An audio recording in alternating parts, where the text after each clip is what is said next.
Het julle enige idee hoekom dit gebeur het of wat gebeur het?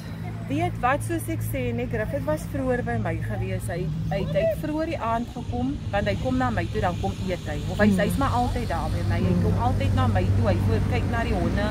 Hy kyk na my plek. En ek bedoel, Griffith is nou maar soos al ons kinders wat mos nou maar een of ander substance. Maar hierso is die gemeenskap, hier is al die gemeenskaplede. Hy's nie 'n violent persoon nie. Hy's nie iemand wat mense aanrand nie. Hy's nie iemand Hy was een wat beklei het in die straat. Daar's hy. Hy laat hulle ons daar staan en stel hy doen niks. Daar's hy. So 3 jaar gelede was Griffith omgery deur die Go George bus hierso voor. So hy is so lende lam. Teen die tyd wat hy hier klaar gesteek het, Griffith die nog krag om hoe 4 polisiemanne te oorrompel. So ek weet nie. Ek weet nie, ons as familie sit vanoggend met klomp vrae. Die gemeenskap sit met klomp vrae. Almal weet Griffith was nie 'n violent persoon nie.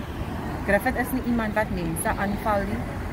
Dit is moeilik vir my om te aanvaar dat Griffith polisiemanne, en veral 'n verskriklike welbekende polisieman wat hy baie respek voor het. Hy het ontsettend baie respek vir hierdie een polisieman. So toe hy moet hom praat, dit maak nie vir my sin dat Griffith nog steeds hulle sal aanval.